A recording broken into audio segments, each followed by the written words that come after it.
اسی طرح کچھ لوگوں کی پریشانی روپے پیسے میں، بزنس میں، جاب میں کمی کی وجہ سے ہوتی ہے۔ کبھی لوگوں کو اپنے خاندان والوں سے بہت شکوے شکایات ہوتے ہیں، والدین سے شکایتیں ہوتی ہیں، پھر شوہر ایسا مل گیا، پھر بچے ویسے ہو گئے، پھر بہن بھائی ایسے ہیں، پھر رشتہ دار ایسے ہیں، زمانہ ہی ایسا ہے، لوگ ہی ایسے ہیں، کوئی بھی اچھا نہیں، سبھی سے بددل، سبھی سے مایوس، کوئی توجہ نہیں دیتا، کوئی مجھ سے محبت نہیں کرتا، یعنی اس قسم کی باتوں میں کھوئے رہتے ہیں۔ کچھ لوگوں کو اللہ کا شکر ہے کہ صحت کا بھی مسئلہ نہیں ہوتا، رشتہ داروں کا بھی، ان میں سے اپنا مالی بس سب نعمتیں ہیں، وہ پوری دنیا کو اپنے سر پہ بٹھا دے، کس ملک کی میں کیا ہو رہا ہے اس کی خبریں سن، اس کی سن، رہتے یہاں ہے، 20 20 سال سے پاکستان نہیں گئے، لیکن پاکستان کے حالات پہ اتنے دکھی اور اتنے غمگین رہتے ہیں کہ جیسے ان کے اس دکھ اور غم کی وجہ سے سارے حالات ٹھیک ہو جائیں گے۔ جس محفل میں بیٹھیں گے وہاں پالیٹکس ڈسکس کرنا شروع کر دیں گے، اور مستقل ایسا لگتا ہے کہ جیسے وہی سب سے زیادہ ایکسپرٹ ہیں ان ساری چیزوں میں، حالانکہ ان ساری باتوں کا ان کی ذات سے کوئی خاص تعلق نہیں ہے۔ جب آپ کسی ملک میں رہتے نہیں ہیں تو اس کے غم پالنے سے آپ کا کچھ بھلا نہیں ہونے والا۔ یاد رکھیے، خوشی یا مصیبت پہنچنے پر اپنے رویے، اپنے ریاکشن کو دیکھا کریں کہ میں اس پر ریاکٹ کس طرح کرتی ہوں، اور پھر اور اس ریاکشن کے بعد وٹ نیکسٹ، میں کیا کرتی ہوں۔ یعنی مثال کے طور پر شوہر کی کوئی بات بری لگی، اس کے ساتھ غصے سے ریاکٹ کیا، اس کے بعد اس کا بھی موڈ آف ہو گیا، آپ کا بھی ہو گیا، اب سارا دن کوئی بول چال نہیں، اب سارا دن اپنے آپ کو کھائے چلے جا رہے ہیں، کھائے چلے جا رہے ہیں۔ اب آپ کو کرنا کیا چاہیے؟ اب آپ سوچتے ہیں کہ اب یہ حالات ٹھیک کیسے ہو، کہ کچھ مرد حضرات تو ایک دفعہ ناراض ہو جائے تو پھر دن ہی لگ جاتے ہیں ان کو واپس لوٹنے میں، تو پھر آپ کو یہ پریشانی لگتی ہے کہ اب پتہ نہیں کس دن گھر کا ماحول ٹھیک ہوگا، اور پھر ابھی ٹھیک ہو نہیں رہتا کہ پھر دوبارہ کوئی مسئلہ پیش آ جاتا ہے۔ تو ضرور سوچیں کہ کہیں میری وجہ سے تو نہیں یہ ہوتا، کہیں میں تو اس کا سبب نہیں، کہیں میں تو اس کو اوور ریئیکٹ نہیں کر جاتی۔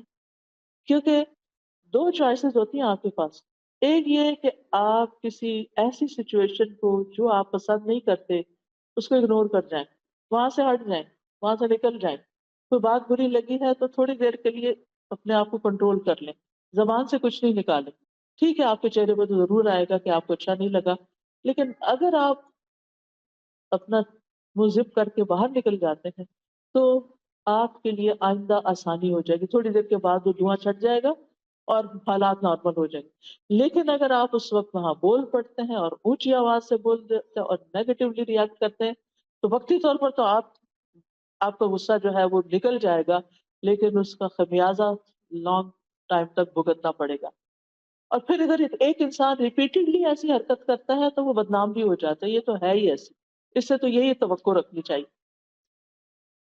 تو اگلا جو آپ اپنی ڈائری میں جا کے لکھیں گے یا کسی کاغذ پر، وہ یہ کہ خوشی یا مصیبت کے پہنچنے پر میرا رویہ کیا ہوتا ہے، اور پھر یہیں سے آپ نکال سکتے ہیں کہ میرا رویہ کیا ہونا چاہیے۔ آپ اس پیپر کو یوں دیکھیں کہ جیسے یہ کسی کی بات لکھی ہوئی ہے کہ اس نے خوشی یا غم کے موقع پر یہ رویہ اختیار کیا، تو آپ کہیں گے ہے اس کا دماغ صحیح ہے، ایسا کیوں کیا؟ یعنی آپ کو اپنا رویہ خود ہی درست نہیں لگے گا۔ اس کے بعد یہ ہے کہ جب کوئی معاملہ خراب ہو جائے، جب حالات پریشان کن ہو جائیں، تو پھر آپ اپنے قابل اعتماد لوگوں سے ڈسکشن کر سکتے ہیں، سوال کر سکتے ہیں، اس معاملے کا حل پوچھ سکتے ہیں۔ لیکن اگر سامنے والا جس کو آپ اپنی کہانی سنا رہے ہیں، اگر وہ آپ کو آئینہ دکھانے کی کوشش کرے کہ یہ غلطی دراصل آپ سے شروع ہوئی ہے، تو اس کو اپنے اوپر ایک حملہ نہ سمجھے، اس کو اس کی خیر خواہی سمجھے کہ یہ شخص میرا ہمدرد ہے، کیونکہ آپ نے پہلے اس پہ ٹرسٹ کیا، اسی لیے تو آپ اس کے پاس گئے۔ تو ٹرسٹ وردی شخص کو پھر ٹرسٹ ہی کریں، اس کی کسی بات کو مائنڈ نہ کریں، اس کی بات کو پرسنل نہ لے لیں کہ یہ تو ہے ہی ایسا، اور پھر یہ بعض اوقات لوگ انجسٹ بھی ہوتے ہیں، صحیح بات نہیں بھی کر رہے ہوتے، لیکن وہ اپنے تجربات سے بات کر رہے ہوتے ہیں، یہ ان کے ایکسپیرینسز آف لائف ہوتے ہیں جن کی روشنی میں وہ آپ کو مسائل کا حل بتا رہے ہوتے ہیں۔ تو ایسی صورت میں جب آپ ڈسکشن کر رہے ہوں تو اس میں سب سے پہلی بات یہ، یعنی آپ کو مسئلہ پیش آیا، اب آپ کسی کے پاس گئے، آپ مسئلہ بتا دیں سب سے پہلے تو اپنے آپ کو کام ڈاؤن کریں، مسئلہ بتاتے ہوئے جذباتی نہ ہو، اپنے جذبات کو ایک طرف رکھ دیں، کیونکہ بہت سے لوگ جب مسئلہ بتاتے ہیں تو یا رونے لگتے ہیں، یا پھر کافی دیر تک وہ ان کو سمجھ نہیں آتی کہ انہوں نے کہنا کیا ہے۔ دوسروں کا وقت بھی بہت قیمتی ہوتا ہے۔ جب آپ کسی کے پاس کوئی مسئلہ لے کر جائیں تو پہلے گھر سے ہوم ورک کر کے جائیں کہ میں نے کیا لے کے کیا پوچھنے کے لیے جانا ہے۔ یہ نہیں کہ اس کے پاس بیٹھ کے بار بار یہ کہیں میں تو بہت کچھ سوچ کے آئی تھی لیکن میرے دماغ سے سب کچھ اڑ گیا ہے۔ تو اس طرح کی باتیں نہ کریں، بلکہ اپنا وقت بھی استعمال کریں اور دوسرے کا بھی کریں، چاہے بہن ہی ہو، آپ کی دوست ہو، آپ کے ہسبینڈ ہو، کوئی بھی ہو، پہلے سے ہوم ورک کرے کہ میں نے کہنا کیا ہے، اور پھر جب آپ اس کے پاس جائیں اپنی بات کو اچھے سے بتائیں اور اس کی بات کو پوری توجہ کے ساتھ سنیں، بہت اچھے سے سنیں، بیچ میں اس کی بات نہ کاٹیں، بیچ میں نہ بولیں۔ جب وہ بتانے لگے، کچھ آپ کو سمجھانے لگے، چاہے آپ کو پسند آ رہا ہے یا نہیں آ رہا، جواب آپ کی مرضی کے مطابق ہے یا نہیں ہے، تو آپ اس کو سن لیں ایک دفعہ، کوئی اور رائے نہ دیں۔ پھر آپ بیٹھ کے اس کی نیت پہ شک نہ کرنے لگے کہ یعنی کہ اس کی نیت ہی خراب ہے، یہ تو میرا بھلا چاہتا ہی نہیں، کیونکہ دنیا میں کوئی ٹول ایسا ابھی تک ایجاد نہیں ہوا جس سے کسی کی نیت پرکھی جا سکے۔ اس معاملے میں بھی اور عام طور پر بھی کسی کی نیت کو اٹیک نہ کریں۔ جو بھی انسان ہے، جیسا بھی ہے، اس کے ساتھ اس کے بارے میں حسن ظن رکھیں۔ اللہ سبحانہ وتعالیٰ قرآن مجید میں بندوں کو مایوس ہونے سے منع فرماتا ہے کہ لا تقنطوا من رحمت اللہ ان اللہ یغفر الذنوب جميعا، اللہ کی رحمت سے مایوس نہ ہو، اللہ سبحانہ وتعالیٰ سارے گناہ یقینی طور پہ معاف کر سکتا ہے، وہ معاف کر دے گا۔ اسی لیے مایوسی کو ایک کبیرہ گناہ کہا گیا اور اسے گمراہ لوگوں کی صفت کہا گیا۔ وَمَن يَقْنَطُ مِن رَحْمَةِ رَبِّهِ إِلَّا الضَّالُّونَ، اور گمراہوں کے سوا کون اپنے رب کی رحمت سے نا امید ہو سکتا ہے؟ یعنی اس کا مطلب یہ ہے کہ اگر کوئی انسان مایوسی کا شکار ہے تو وہ سیدھے رستے سے ہٹ گیا ہے۔ جو رستہ اللہ سبحانہ تعالیٰ کی طرف جاتا ہے اور اللہ سبحانہ تعالیٰ کی رحمت جس سے انسان پاتا ہے، تو ایسی صورت میں انسان نا امید نہیں ہو سکتا۔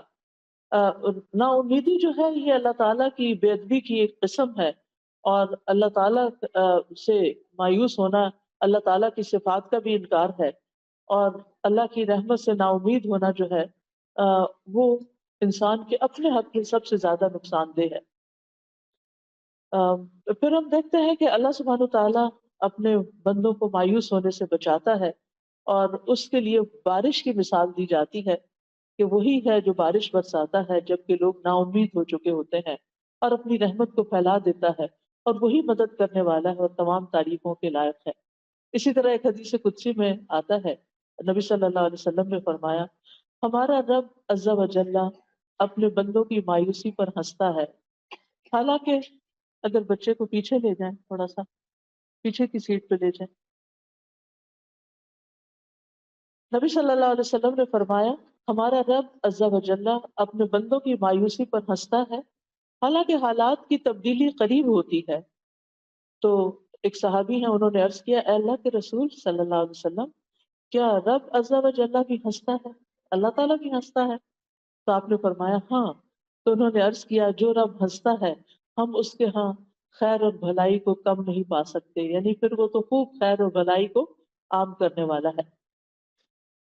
سفیان ابن عیینہ کہتے ہیں جس نے لوگوں کو اللہ کی رحمت سے مایوس کیا یا خود اللہ کی رحمت سے مایوس ہوا، اس نے دراصل ایک غلط کام کیا۔ یعنی نہ تو کسی کو مایوس کرنا چاہیے اور نہ خود مایوس ہونا چاہیے، کیونکہ مایوسی کفر اور ہلاکت کا سبب ہے، گمراہی کی ایک وادی ہے اور مایوسی میں تباہی ہے۔ اور مایوس ہونے والے جو ہیں وہ پھر کسی کام کے نہیں رہتے، نیکی کے کام میں سستی اور کمزوری آنے لگتی ہے۔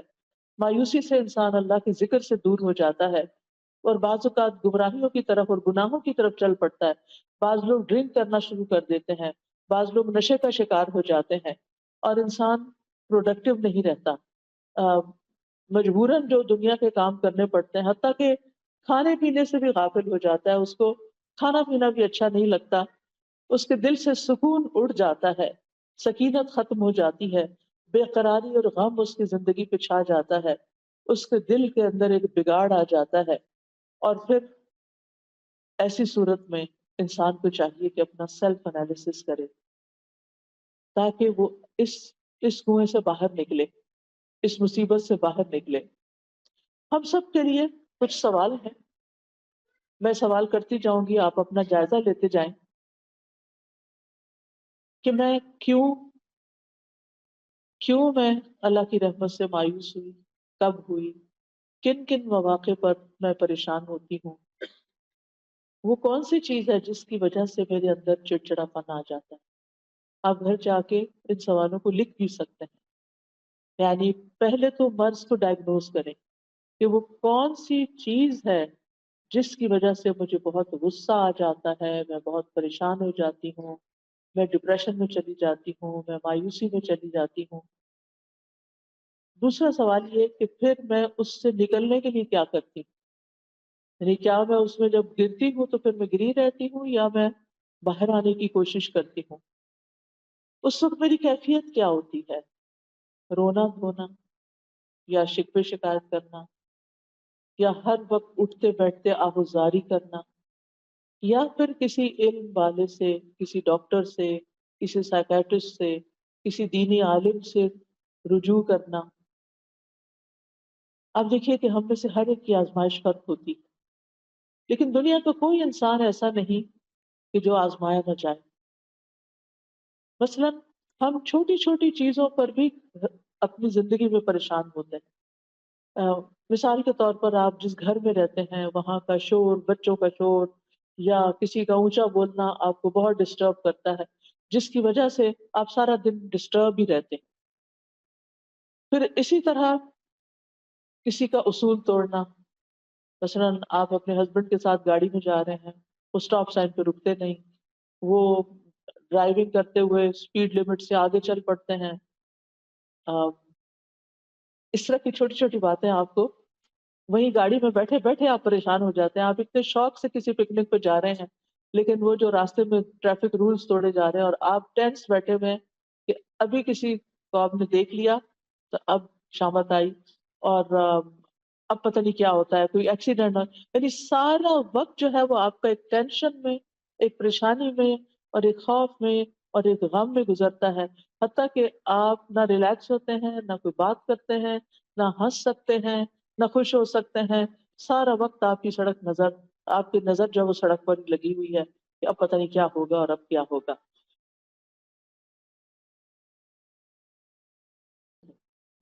اس کے بارے میں پازیٹیو سوچیں کہ یہ اچھا انسان ہے، انلس کہ وہ کوئی ایسی چیز کرے تو اس معاملے میں اس کو ایکسکیوز کر دیں، لیکن چھوٹی موٹی غلطیوں سے یا کسی کی ٹنگ سلپ سے اس میں ہنسنا نہ شروع کر دیں یا اس کے بارے میں برا خیال نہ کریں۔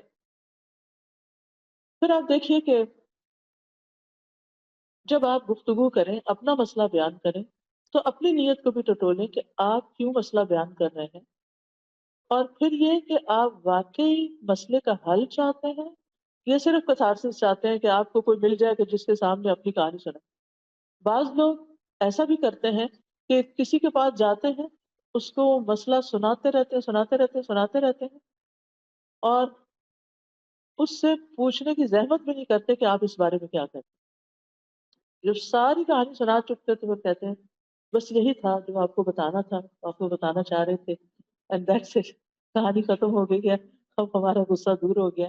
کوئی مشورہ ملے یا نہ ملے، اور اس نیت سے تو جاتے ہی نہیں کہ کوئی مشورہ ملے گا تو اس پہ عمل کرنا ہے، وہ تو صرف اپنے دل کی بھڑاس نکالنے کے لیے بازو کا تھم جاتے ہیں۔ اور پھر ایک شخص کو بھی سنا کے تسلی نہیں ہوتی، کچھ باقی رہ جاتا ہے، کوئی اور دوسرا پکڑ لیتے ہیں، اس کے ساتھ بیٹھ جاتے ہیں، اس کو سناتے ہیں، کوئی تیسرا مل جاتا ہے، اس کو سناتے ہیں، اور پھر اس طرح اپنے آپ کو مزید کنفیوز بھی کرتے ہیں۔ تو بہرحال ہمیں بات طریقے سے کرنی ہے، جس سے بھی کرنی، ہم میں سے ہر ایک کو ضرورت ہوتی ہے کاؤنسلنگ، اور پھر یہ ہے کہ اپنی رائے دوسروں پہ مسلط نہیں کرنی، بلکہ دوسروں کے نقطہ نظر کو سمجھنے کے لیے دھیان لگانا ہے، اور اگر آپ کو دوسرے کی کوئی بات سمجھ نہیں آئی تو شائستہ انداز میں اس سے سوال بھی کرنا ہے کہ آپ اپنی بات دوہرا دیجئے۔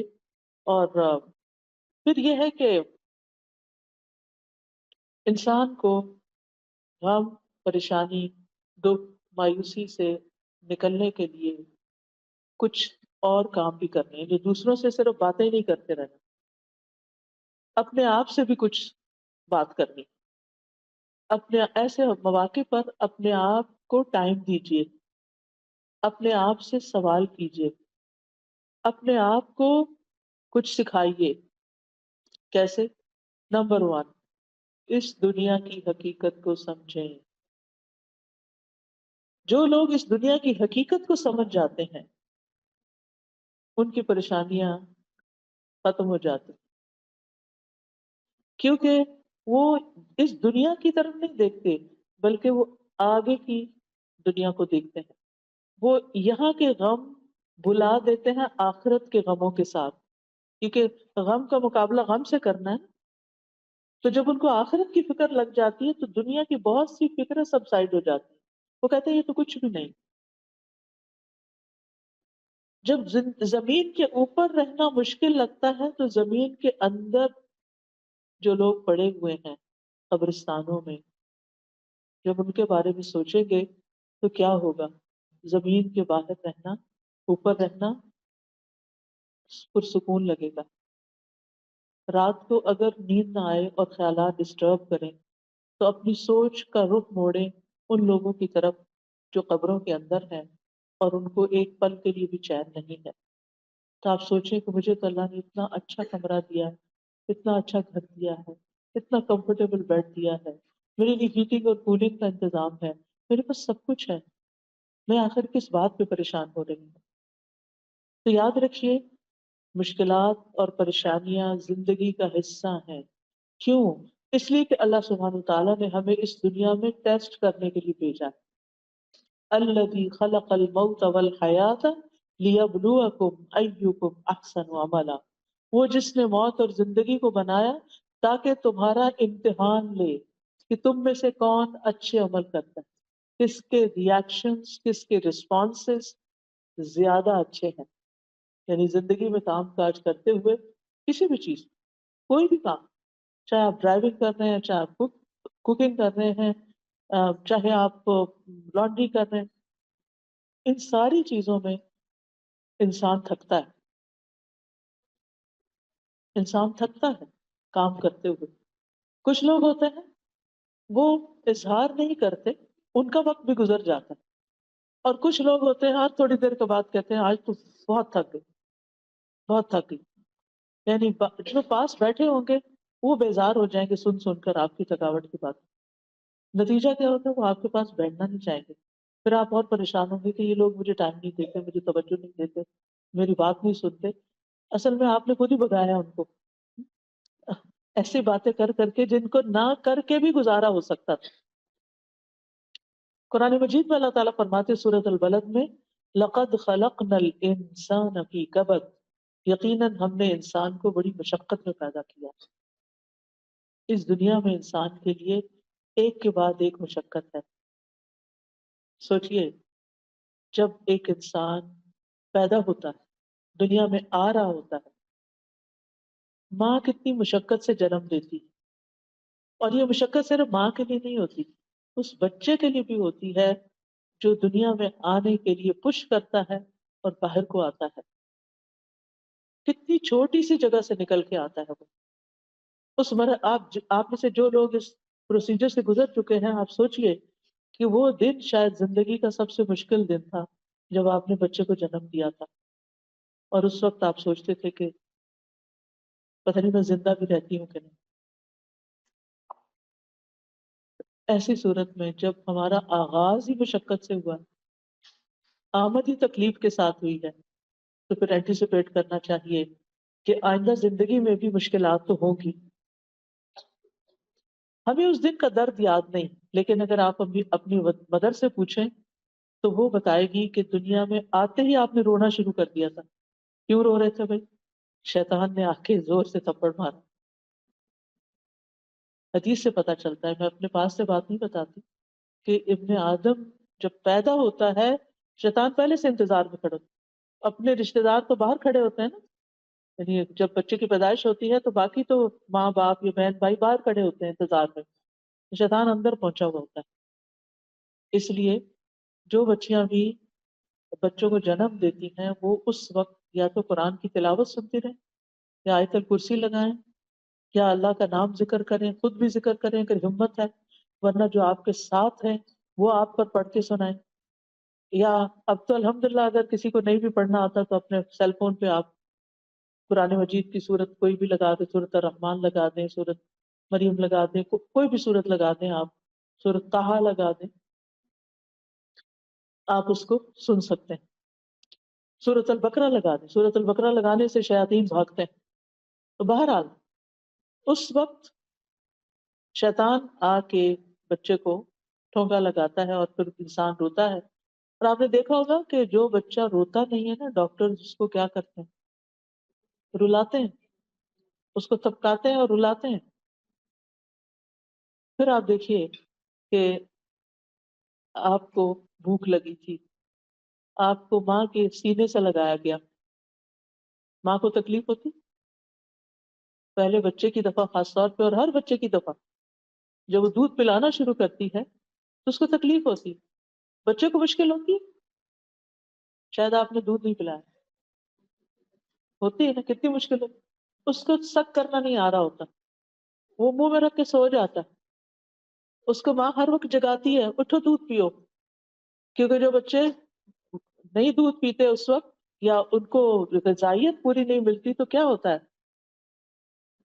واپس ہاسپٹل لے جانا پڑتا ہے. کتنی مشقتوں سے بچہ صحیح طور پر کئی دن میں دودھ پینے کے قابل ہوتا ہے اور ماں کی تکلیف دور ہوتی ہے کہ وہ بچے کو پلا سکے. پھر آپ دیکھیے کہ آپ کھانا شروع کرتے ہیں. جب آپ پہلی دفعہ کھانا کھاتے ہیں یا پہلی دفعہ مرچیں کھاتے ہیں، یعنی دیسی بچے جو ہیں ان کے ماں باپ کو لازم ہوتا ہے کہ وہ بچوں کو بچپن میں مرچ کھلائیں تاکہ بڑے ہو کے کھا سکیں. تو آپ دیکھیے کہ کتنا مشکل ہوتی، بار بار پانی پی رہے ہوتے ہیں. مجھے اچھی طرح یاد ہے کہ وہ جب میں چھوٹی تھی تو 7 گلاس کھانے کے 7 گلاس، ہر نوالے کے بعد پانی، ہر نوالے کے بعد پانی. کتنا نقصان دہ ہے لیکن مرچیں برداشت نہیں ہوتی. بہرحال پھر آپ دیکھیے کہ بولنا شروع کرتے ہیں، مشکل ہوتی، کتنی مشکل ہوتی ہے. بچے کو کتنی دفعہ ایک لفظ سنانا پڑتا ہے بار بار بار بار، پھر وہ سیکھتا ہے. پھر آپ دیکھیں کہ الفاظ جوڑتے ہیں، پھر جملے بناتے ہیں، پھر پیراگراف بنتے ہیں، لکھنا شروع کرتے ہیں، مشکل ہوتی. کوئی کٹنگ کا آرٹ اینڈ کرافٹ کرتے ہیں، مشکل ہوتی ہے. پھر آپ بچے کو بٹھاتے ہیں، کتنی دفعہ پٹکتا نیچے، سر اس کا لگتا ہے جا کے گر جاتا ہے. کبھی اس کو سہارے دے دے کے بٹھاتے ہیں، کبھی کہیں بٹھاتے ہیں. بیٹھنے سیکھنے میں، پھر کرال کرنے میں مشکل ہوتی. پھر آپ دیکھیں کہ چلنے میں تو اور مشکل ہے. ہر چند قدم کے بعد بچہ گرتا ہے، جب دوڑنے لگتا ہے تو ٹکراتا ہے چیزوں سے جا جا کے. بچپن کی مشقتیں ہمیں یاد نہیں ہوتی، وہ تو ہماری ماں برداشت کرتی ہے نا ساری کچھ، جس کو پھر ہم بڑے ہو کے بھول جاتے ہیں اور اس کی چھوٹی چھوٹی باتوں کو مائنڈ کرتے ہیں. پھر اسکول جانے میں مشکل ہوتی، کتنی مشکل. اسکول جانے میں بچے کتنا روتے ہیں، کتنا تنگ کرتے ہیں. صبح اٹھانے میں، جتنے دن اسکول جاتے ہیں بچے، صبح کے گھر میں ایک ہنگامہ ہوتا ہے اور بچوں کو چھوڑ کے آنا، لے کے آنا. پھر انسان سوچتا ہے کہ اب ہائی اسکول تک پہنچ گیا. ہائی اسکول بڑا مشکل ہے. پھر ہائی اسکول کی گریجویشن ہو گئی، شکر ہے ایک کام ختم ہوا. سمجھتے ہیں کہ شاید مشکل یہاں ختم ہوگی، ختم ہو گئی. پھر کیا ہوتا ہے؟ یونیورسٹی ہے، یونیورسٹی ختم ہو گئی.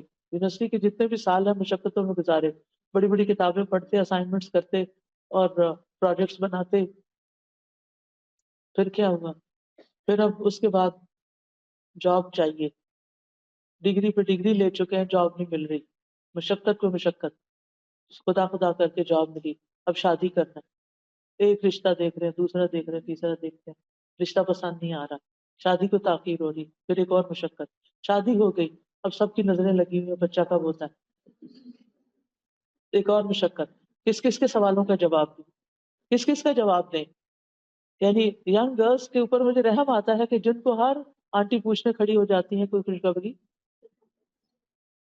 بھائی جب کوئی آئے گی تو آپ کو بھی پتہ چل جائے گا کہ آپ نے دعائیں کرنی ہیں، آپ دعائیں کریں.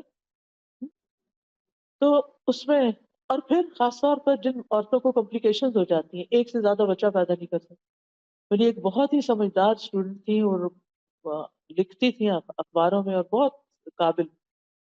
ان کا ایک بچے کے بعد دوبارہ کہ کوئی کمپلیکیشن ہو کہ بچہ پیدا نہیں ہو سکتا. اور وہ اس بات سے اتنی فرسٹریٹ ہوتی تھی کہ ہر دوسرا بندہ اس سے پوچھ رہا ہوتا تھا کہ تم اور بچے کیوں نہیں پیدا کرتے، کیوں نہیں تمہارے بچے ہوتے، کیوں نہیں ہوتے؟ یہ اللہ کی مرضی، جتنے بچے دنیا میں آنے ہیں نا اتنے ہی آنے ہیں، آپ زیادہ نہیں کر سکتے باتیں کر سکتے. اور پھر ججمنٹل ہو جاتے ہیں ہم کہ یہ تو پیدا کرنا ہی نہیں چاہتی، یہ تو بہت آزاد خیال ہے، اور یہ تو بس چائلڈ لیس زندگی گزارنا چاہتی. اپنے پاس سے باتیں، یہ آپ کو کہاں سے پتا چل گیا؟ آپ نے اس سے جا کے کوئی انٹرویو کر کے آئے کہ وہ کیا چاہتے ہیں اور کیا نہیں؟ اور اگر بفرض محال وہ چاہتی بھی ہے تو وہ تو اس کی چوائس ہے نا. پھر آپ کو غیبت کرنے سے کیا ملے گا؟ آپ کو باتیں بنانے سے کیا حاصل ہوگا؟ بہرحال شادی ہو جاتی ہے کہ مشکلات ختم ہو گئی. شادی کے بعد کیا ہوتا ہے؟ کچھ دن تو اچھے گزرتے ہیں، پھر وہاں بھی مشکلات شروع ہو جاتی ہیں، انڈرسٹینڈنگ کی مشکلات ہو جاتی ہیں. آپ دیکھیے کہ طلاق کی شرح شادی کی شرح سے زیادہ ہے اس وقت. اتنی شادیاں نہیں ہوتی جتنی طلاقیں ہو رہی ہیں. ایک دفعہ طلاق، دو دفعہ طلاق، تیسری دفعہ طلاق. دوبارہ شادی کرنا چاہتے ہیں، سیٹل ہونا چاہتا ہوں، پرسکون ہونا چاہتا ہوں، کیونکہ ہم سمجھتے ہیں شادی ہو گئی، سیٹل ہو گئے، پرسکون ہو گئے، بات ختم. شادی ہو گئی، اب آپ دیکھیں اس کے بعد کیا؟ اب گھر چاہیے، اب گھر بنانے کے لیے پیسے چاہیے، اب اس کے لیے ایک اور مشقت شروع ہوگی. ایک جاب سے کافی نہیں ہوتا، دو جاب چاہیے، تین جاب چاہیے، بیوی کو بھی کام کرنا ہے، سب کو مل کے کرنا ہے. مشکلات ختم تو نہیں. گھر بن گیا، آپ دیکھیے کہ گھر بھی بن جاتا ہے لیکن ہر چیز ہے، فرنیچر بھی ہے، کھانے بھی ہیں، سب، زندگی اچھی ہو گئی، زیادہ اچھی جاب مل گئی، ریل پیل ہو گئی ہر چیز کی. اب بچے بڑے ہو گئے ہیں، اب کیا مشکل ختم ہو گئی؟ مشکل ختم؟ نہیں، مشکل نہیں ختم. پھر کیا؟ بچوں کے مسائل، پھر ان کی شادی، پھر ان کے بچوں کے مسائل. چلے یہ تو زندگی ایسے گزری. کہنے کا یہ اتنی لمبی کہانی سب آپ کو پتا ہے. یاد دہانی کرانے کا مطلب یہ ہے کہ لقد خلقنا الانسان فی کبد، انسان مشقتوں میں پیدا ہوا. اس لیے زندگی کو پھولوں کی سیج نہ سمجھے.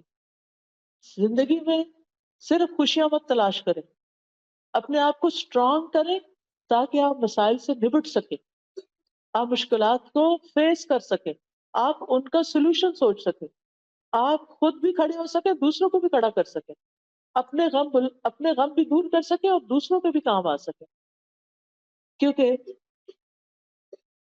ایمان ہی ایسی چیز ہے کہ جس کے ساتھ انسان مضبوط ہو سکتا ہے. اللہ کی ذات پہ بھروسہ اور توکل ہی ایسی چیز ہے کہ جس کے سہارے انسان ان مشکلات کو ڈیل کر سکتا ہے، نبٹ سکتا ہے، اور ان کو مشکلات نہیں سمجھتا بلکہ اپنی روٹین کے کاموں کو اور اپنی زندگی کی گاڑی کو چلائے رکھتا ہے.